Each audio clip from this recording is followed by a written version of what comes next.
Louisiana Beer Reviews, Wasatch Brewing's Apricot Hefeweizen beer with natural apricot flavoring. This is from Utah and Salt Lake City, Utah, actually, and I've been there, the capital. It's the oldest craft beer company in that state. 4.8% alcohol. We'll go back to that in a minute. 9 IBUs. This is a beer that's not very widely addressed. I see that there's one video review for this in the last 3 years, and I did a video review for it 6 years ago.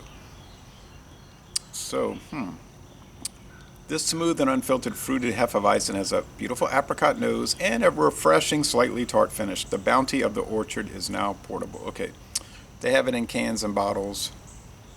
Unfiltered beer. Okay. Here's the thing. I thought it was 4.4 or even 4.0 years ago. 4.8? I'm going to have to look into that. I think they might have changed the recipe or at least adjusted it. It's got the enjoy by date. Good. Doesn't have a born on date, but we're within the date range, so that's good. New label. Now, I bought this either Martin Wine Cellar or I bought it at Mathern's. I can't remember, but they both have it and the price is the same either place. So yeah, I definitely have to check on this. But did I just get confused and think it was 4.4 or 4.0 and it was 4.8 all along, or has it changed? We're going to look into that. A very thick reverse cascade head in this Blue Moon glass. Thank you, Blue Moon, for sending these 2 glasses to me years ago, plus the t-shirt. It's not too hazy. I mean, it's hazy, but it's not opaque. It's got fierce. It has fierce bubbles, and it's got that head that's receding. So it's like semi-clear right now and yellow. Let's see. It's cloudy today. Warm. Muggy. Yes, there are some suspended chunks, I think. Now, if there's sediment at the bottom, it'll show up in the swish and pour. Oftentimes, I forget to do the swish and pour on camera. Then later, I'll do it, and the whole thing will just be gunked up and totally opaque with that grayish yellow cloud of sediment. Now, the Blue Moon, they use the orange peel, so this is apricot. I've heard people say apricot. I always thought it was pronounced apricot, but I don't know really, actually, what the correct pronunciation is. Could be 2 different acceptable forms. So you smell the fruit and you smell the breadiness from the wheat. And Hefeweizen means wheat beer with yeast, a yeasty wheat beer, German style. Smells nice. I mean, if you like flavored beer, fruit beer, apricot flavoring.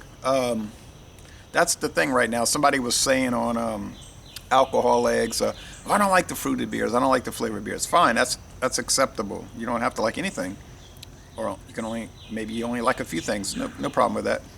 But like another person said, he said, look, that's here to stay. It's not like a fad that passed through and it's gone. Like Brewed IPAs seem to come in and then disappear as fast as I started liking them.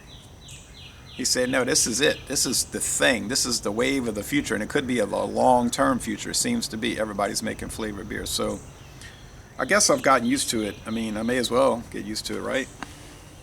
So let's go with the taste. Smell is good. The appearance is fine.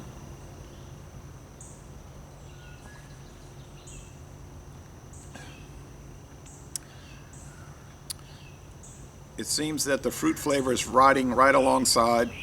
It's like a coupe car, like a 2-seater, sort of like a Corvette. Got the driver is the bread, and then the fruit's riding right alongside it.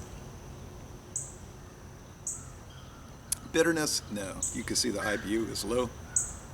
They're saying a 71 on Untapped. That's a pretty good score for them. Does have that tap water note that I pick up almost invariably with Hefeweizens, or any wheat beers really. The tap water note It's not an off-putting thing. I don't even think it's a detriment to the score. It's just, it is apparent. Medium mouthfeel and mostly dry finish. Sugar cubes, Cyclops scale, probably 3.5 out of 5 sugar cubes. It tends to be a sweeter product. Bitterness, 1 out of 5 hop cones. Not a bitter product. Now, if they had fruit pulp ratings on the Cyclops scale, it'd be 3.5 out of 5 fruit pulps.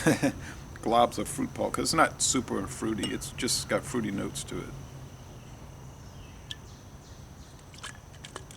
So it's a revisit if the alcohol hasn't changed. The ABV hasn't changed. But to go from 4 to 4.8, that's a big change. So this would not be a revisit in that case. It would be a new product, really, and a reinterpretation of it. I'm always, or almost always, pleased with Wasatch products, and I'm pleased again. Oh yeah, look at that. Ha! The descending cloud. Dark and then lighter. So there you go. Is it going to change it? I seriously doubt that. No. It's good. It's a good beer. I'll say 86 out of 100. A good beer. I don't know about excellent. Some people may say so. Like my friend David would say, it's well put together because of the balancing act. So, Laissez-les Bon Temps Relais, a good beer, and I'm going to end this review by saying, y'all come on down to southeastern Louisiana.